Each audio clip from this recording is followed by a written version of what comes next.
So I'm making this video. This will be my second video in 2 nights for my YouTube channel. Basically, I reached out after an initial conversation about, I don't know, almost 2 months ago, roughly, maybe a month and a half ago, with a company that has an app called MyMee. And basically, it's an app that will allow you to track the foods that you eat. And I don't really know how it works. I imagine that there's some kind of algorithm. And you select how you feel during those times, and it intuitively and technologically helps to find those foods that are either inflaming or exacerbating or causing flares or what's another word I could use is even a crisis in my case with Myasthenia gravis. But basically it helps to eliminate really, I guess, basically what is inflammation for a variety of causes, including potentially the autoimmune that I have, which is, again, called Myasthenia gravis. But I was asked 3 questions by the CEO to make a video and to answer these. And so, you know, of course, I hope that this will be able to be public. But the first question is, you know, to basically describe my condition and talk about how it's impacted me. So, again, I'm going to try for this not to be such a long video, but back in about 2008, I was diagnosed with Myasthenia gravis. The blood tests for the antibodies came back positive the day before a scheduled surgery to remove my thymus gland, which is called a thymectomy.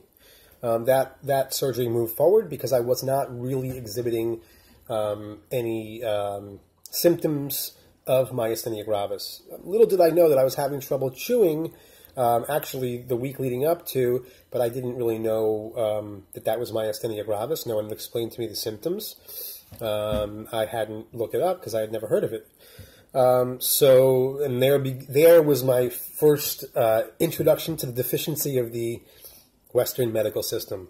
Now, this all actually took place in Israel. I went through with my thymectomy, woke up in a world of pain that I was not prepared for, even with strong pain medications, including an epidural. I did not anticipate what I would be feeling like. And I feel that there can be more prep done for patients without having to scare people, but to make them realize realistically what you're going to feel when you wake up and to be prepared. And maybe I wouldn't have gone through with the surgery. I always say, looking back, that I would let things, I would have taken more time to dwell on it, to try and go another avenue. But here I am. So the condition itself basically is my body attacks the muscle receptors on the end of the muscle, the ends of sorry, let me start over. The brain basically sends messages, and there is a synapse at the end of the muscle, and then the muscle has receptors that receive that signal. That's it in a basic layman's terms, 1 sentence about the electrochemical reaction, and my body is attacking the receptors that receive that signal on the end of the muscle. Okay, we don't think about it. I'm moving my hands right now. I'm not really thinking about it, but I am thinking about the receptors in my bulbar functions right now, because, little beknownst to you, I am actually having a little bit of trouble speaking. It's not significant. Sometimes it's much worse. As someone who speaks partially for a living, teaching, that poses a problem. It poses risks. The most extreme aspect of Myasthenia gravis, from my understanding, is that basically, since the diaphragm is also an involuntary muscle movement, when Myasthenia gravis gets serious enough and can attack the diaphragm, basically people with Myasthenia gravis need to be intubated, sedated, and basically put into an induced coma until the muscles can get strong enough with whatever treatments from A to Z can get that person back to their diaphragm and breathing on their own. Sometimes that may mean being in an induced coma for weeks or even months at a time. And that's more extreme. My myasthenia gravis has never been that extreme. There have been some scares or some unknowns, from me, and it's called, not in the popular term now and what it means, but it's called a snowflake disease in the sense that every person can respond differently to the regimen of treatments or medications, and any person can exhibit different symptoms from MG. And with these autoimmunes, there are oftentimes tangential or simultaneous autoimmune at the same time, operating at the same time. That seems to be usually the case with a number of autoimmunes, but especially with myasthenia gravis. So it's affected me drastically. I used to be someone who was very active, very fit, would go to the gym. I was a gym rat. I'd run or go to the gym 5 days a week. Sometimes I'd be at the gym for anywhere from an hour and a half to 3 hours. And that was a big part of my life in terms of how I coped with emotional and physical stress, how I instilled confidence in myself in terms of progress, in terms of regiment, in terms of just feeling good, feeling healthy, being able to remain relatively trim, for most of my adult life, but basically from the time I was a teenager, and basically it's been very difficult to operate like that over the past number of years. I mean, I've had there are times where my leg cannot lift more than several centimeters off the floor. And I'm sitting there looking at my leg and my brain is telling my leg, lift up so I can put on my leg of jeans or my pair of jeans, or I can put on my boot, and my hands and my body will not cooperate. Sometimes I can't tie my shoelaces. Sometimes when I'm brushing my teeth, I'm moving my head back and forth rather than moving my hand. Because my hand will not agree, or I can't hold the toothbrush as tight. Now again, on each or any given day, the symptoms are they are similar, but they are not the same. They are not identical. I do not wake up each day knowing what each day will bring as far as what this disease decides to do. I think that there are a number of factors, one being environmental, the second being my consumption of food, and the third being whatever electrochemical reactions are going on in my body that is a result of the three together, let's say. Environmentally, I can control some things in my environment. The DNA is kind of like I got what I got. There's not really much altering of that unless science takes the next step during my lifetime, which may or may not be. And food, I can certainly have and exhibit more control over, which is why I initially was in touch with MyMee, and briefly I met one of their representatives, Daniel, at a workshop down here, I think partly put on by MedStar and the New Orleans, I'm blanking out right now, but New Orleans basically think tank for medical innovation down here. And it was a great conference, a great workshop, some really creative and forward-thinking people. And so that's where I met him, and that's how I initially got in touch with them. And I was basically initially told that it was if your insurance company wasn't on board with it, then you really couldn't be part of a pilot or part of the app. And then I think that something has changed in that regard. So the condition has definitely affected me. There's no cure. I was put on massive doses of steroids at one point after my surgery because I was still exhibiting a cough, which is really how the condition was found initially. And initially it was just found that I had an enlarged thymoma. Myasthenia gravis was a secondary find to that. And there's more details in there about how that all came about. But basically it was from me coughing for many, many months without any anything working, including treating it as a virus, treating it as a bacteria, treating it as allergy. Nothing was working. After my surgery, I was still coughing. So the doctor put me on a massive dose of steroids, which basically put me into a mini crisis by blocking my symptomatic medication. I have yet to ever wean myself off of steroids. It's a big problem. And that transitions me into how has the healthcare system impacted me.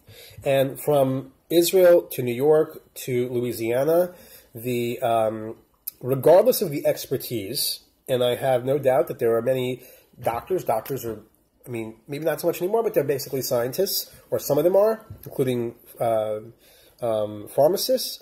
But I don't feel that any system that I've been a part of has the goal of making me truly healthy, better, and healed. And I've really been through the ringer over the past 9 years. It doesn't really matter where I've been. I've dealt with some absolutely appalling medical professionals and doctors. Without going into too much detail about all of them, I've written on some of them. Most recently, I found out 2 weeks ago that I've been dismissed from the LSU Healthcare Network. Okay, again, it doesn't matter all the fine details. The bottom line is the system has not been successful for me, and the system is I think geared to keep someone like me basically addicted to not only prednisone but addicted to their system. And it's not for healing. I've taken the time over the years to read a lot, as I said in my initial video on cooking, that I've met with different nurses and alternative professionals. Probably should be meeting with more of those people, and that's really the direction that I'm taking my healthcare. There are two questions. One of which is, what's the efficacy or veracity of some of these other vantages or avenues, and what's the financial cost to me? And those are basically my two questions as far as how I move forward. I think the diet, this is transitioning me to the last question, which is basically how can I benefit from MyMee? And again, in my first video, I talked about how I had at one point eliminated wheat, dairy, and sugar from my diet. I never took it past that. I never went vegetarian. I never went vegan. I never went raw. But even just those 3 eliminations, which included a diet much higher in leafy greens and vegetables and fruits, and as a result, a lot of that food was raw. So overall, I was better. I was on 60 milligrams of prednisone at the time, and I was still losing weight. Now I take 25 milligrams a day, and I'm still problematic. It doesn't do enough because that's a relatively low dose for me. I've gotten down to 0, but it lasted only about maybe, I want to say 4 or 5 weeks. The conundrum with the gym is that the more repetitive exercise a myasthenic does, the more exhausted or tired or weak the muscles can get. And I'm not talking about a normal active person getting tired or weak. I know what that burn and that feels like from the gym. I miss it. I'm talking about a weakness where the body is the symptoms are more acute. The body is creating more antibodies to attack my body, or it's just getting, it's just doing it with more efficiency. And that's not good. So there are a lot of different things that can affect me, including environmentally, it can be heat, cold, and again, the repetitive action. A repetitive action is simple as brushing my dog, as simple as grabbing something over and over and over and having to move it, can cause a much different exhaustion than a normal person has. So for MyMee, as far as that input that I probably have most control over, even more than environmental, I think that if I understand what the app can do and what it did for the owner, for the CEO, and for it seems a number of other people, is it can help me to track those inputs that are most problematic. And basically, that's why I had initially had a keen interest in the app, especially considering that the CEO has basically she's the litmus test. She's helped to live. I don't know the details of her story. Hopefully, I'll find them out. But basically, eliminated a lot of things from her diet and turned her life around with an autoimmune. And so I feel that that's an example that I can certainly follow, and anything that's going to help me track those inputs. I was doing that by hand at one point and bringing those lists, I mean, literally tracking hourly everything that was going into my body. And when I would bring it to doctors, the doctors basically said, this is anecdotal. There's nothing I can do with this. And they didn't have the time. They're not going to take the time to read through 30 days of what I'm eating because it's just not in their interest, and they don't have the time. And that's a huge problem.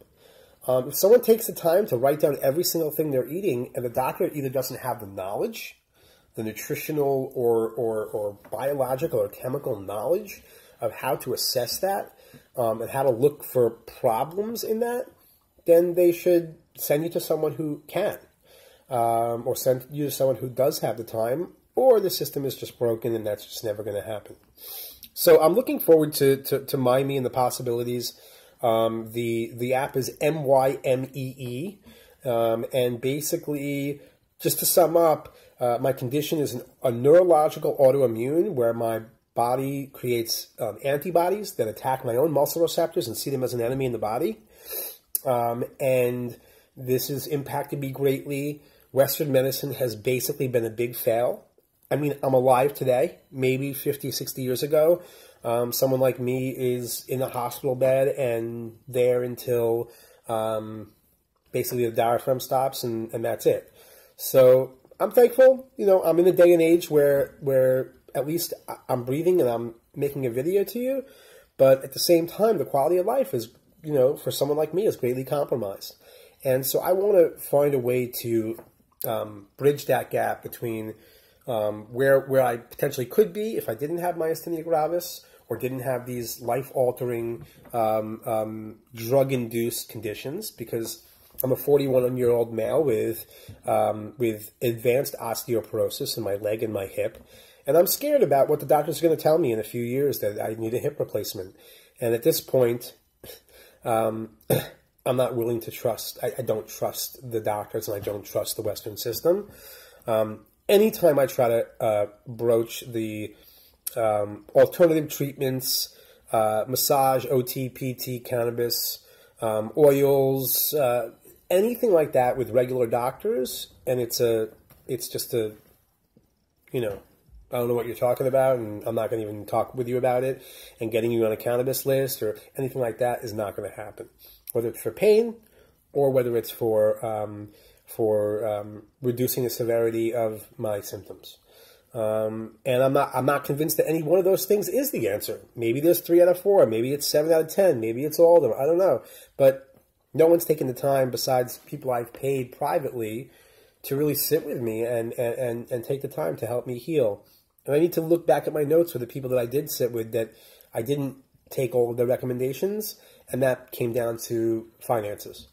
And the last, just to sum up, last thing is that I think MyMee is going to benefit me to be able to track these inputs and use their app to successfully eliminate and potentially add foods and beverages that will help me.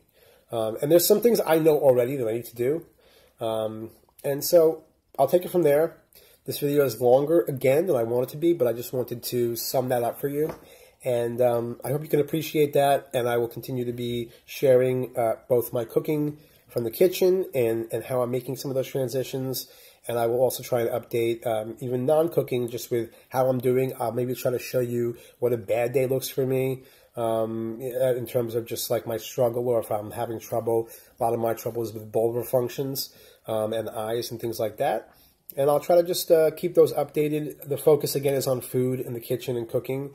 And thanks for watching. And leave me your comments, feedback, questions, and I'll do my best. I'm no expert. I'm not a medical professional. I just know that I've been challenged with this condition. And I think that I can certainly make better than I've done up to this point with it. And I think that I can cope better and have strategies for basically minimizing its effect on my life.